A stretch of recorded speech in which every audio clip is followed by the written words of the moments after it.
Blowing Trumpets Prepper. And in this video today, guys, I wanted to share with you something that was on my mind while I've been constructing my own tiny house. And it's actually been on my mind for quite a while before I even got to actually build me a home.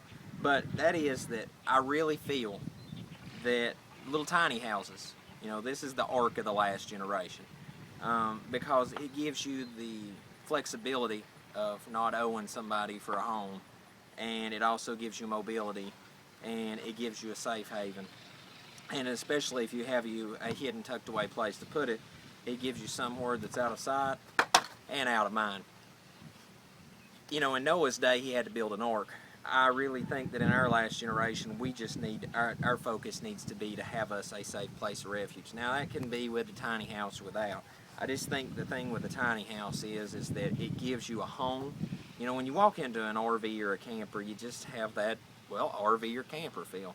When I walk into a tiny house, I feel like I'm in a home. It's just smaller. And you know, you got to think about this, folks. 100 years ago, people didn't have running water, all right? They had to go out back to use the utilities, the restroom facilities. And, you know, I mean, there's just so many things that we're able to capitalize on in our generation that our forefathers, our grandmother, grandfather, our ancestors, they just didn't have. And so it leads me back to my point that a tiny house is our ark in the last generation, because you're able to incorporate all the things that we have in the modern day luxury now, but you can actually have that and thrive later on. You know, if you've got your safe place of refuge to put it. And you know, if I was a rich man, and I'll do a different video about this later on, but if I was a rich man, I would have a piece of land for a community that people could have my tiny house and they could live off grid and wouldn't have to deal with no drama. But unfortunately, I'm not a wealthy man. But if for some reason that does happen in the near future, that will be put to use. But you know, while I've been noticed when I've been doing construction here, people drive by and they'll look, you know, and I'm just thinking to myself, it keeps reoccurring to me.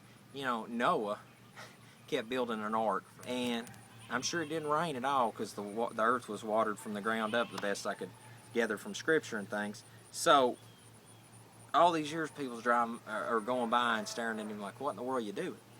And in our generation, I've noticed people drive by and looking at me, and I'm out here cranking a wrench and, you know, building a tiny house. Now, I'm sure people wonder, it's like, why is everybody building a tiny house? Well, now, a lot of people just want personal independence.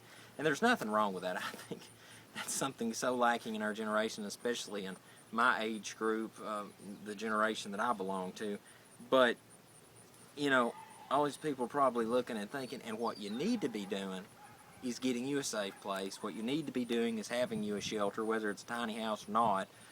You know, you need to have you somewhere you can go to, because I'm going to tell you, I just got this, you know, it's like having an insurance policy. You know, you drive your car every day and you say, well, you know, the car's probably going to be here for me a long time. And then out of the blue, somebody sideswipes you the next day, right? You don't have a car anymore, but you got an insurance policy. And so you turn that insurance policy in and you get you a new vehicle, and you had built up to that point. Well, having a tiny house is like an insurance policy. For some reason, you ever see this get to the point where that, you know, say like for me, my farm, it's not going to be sustainable and people will probably come from all around and overwhelm it. Well, then it's good to have that insurance policy that you have your tiny house tucked away out in the middle of nowhere, self-sustained, and greenhousing and other things, livestock, and nobody knows about it, you know, because like, especially people like myself that's high profile, and you know, many people know me nowadays, and I ain't saying that like I'm some superstar. I mean, I'm just saying that a lot of people know, if you're a prepper, people take notice too, regardless how well you try to hide it.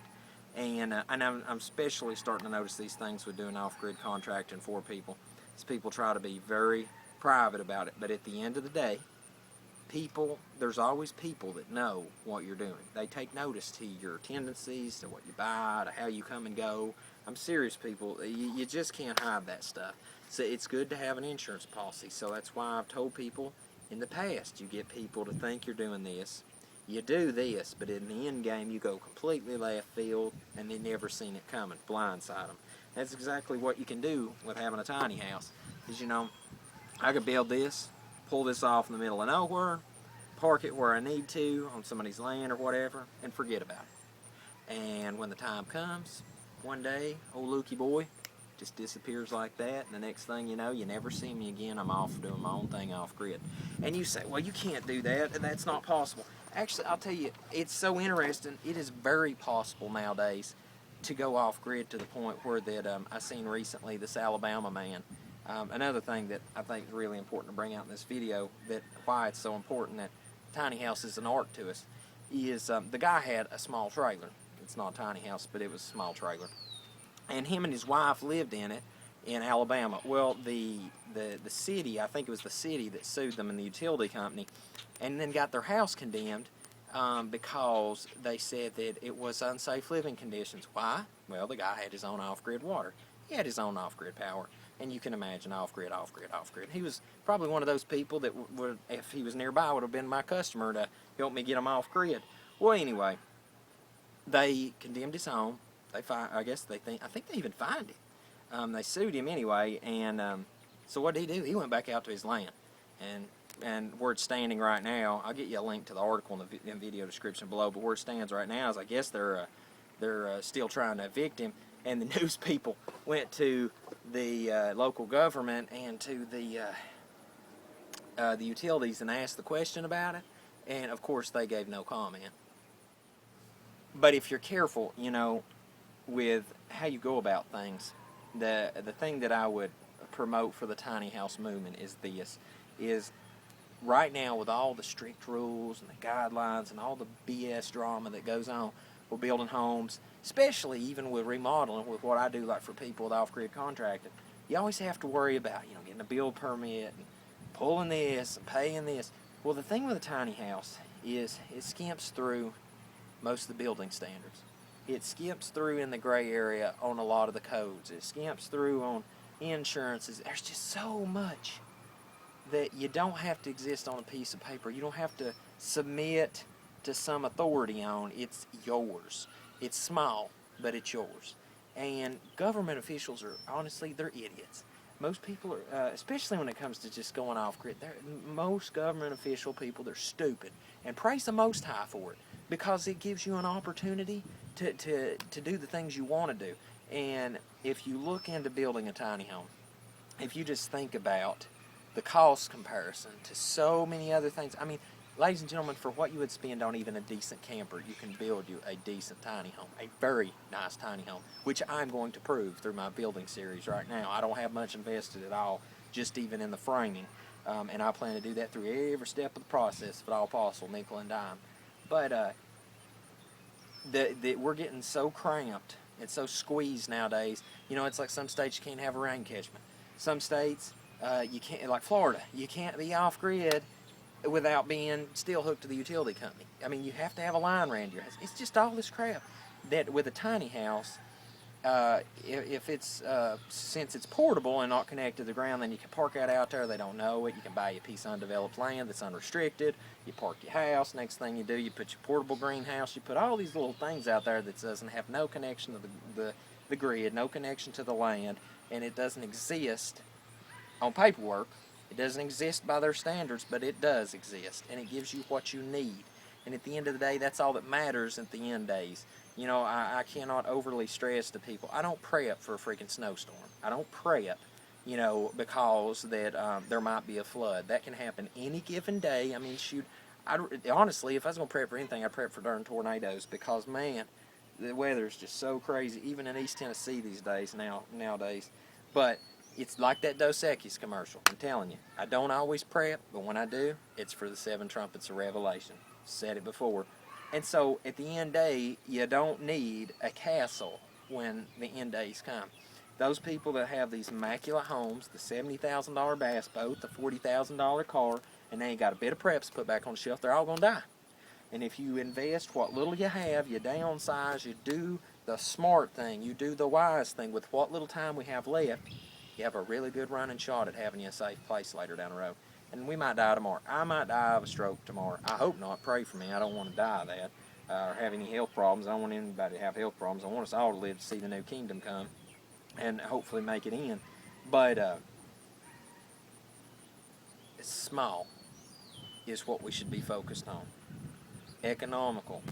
Tiny house gives you all that. This I'm telling you, ladies and gentlemen, Later down the road, if you want a roof over your head, you want freedom, you want off-grid, you better go for a tiny house, because you skip all the rules and regulations with RVs and park model homes and all this junk.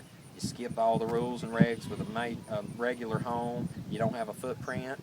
If you have a piece of undeveloped land that's unrestricted, and that's how it stays on the books, and you don't pull build permits, you don't do all this stuff, and you can get away with parking something out there on that land off grid, you are so golden, you just don't even know it right now. And I know I'm not a very old person, and so therefore most people might think, well, I'm just a stupid young kid or not a wise guy. But I've actually been researching this for a long time. Before I've done any major move in life, I've tried to put at least a nominal amount of research into it before I made a move up on it. I could have just went to the camper lot and bought a camper tomorrow, an RV, and had to get it tagged out and get the insurances and all this bull crap. I don't want to do that. So when this is done, this don't exist, and I'll take it to the designated location that it's going to go, and it's not going to exist there, but when I need it, it's going to exist for me. So I hope this is a help to you. Some great resources and links I'll put in the video description below. And there's some that me and my wife have looked over for the past couple years, just back and forth, a lot of different resource material and information to help get you going, because there's a lot of information out there to help you get the process started. Not only that, but I'm going to continue my build series here to help pass the 411 along as that I work on my own project. And I hope all this information, I hope it's a help to you. Because guys, I'm telling you, we need to all be taking advantage of what time we have to get prepared and get out of sight and out of mind. So until we see you again here at Seven Trumpets Prepper Channel, I hope you have a most blessed day in Yahushua's name.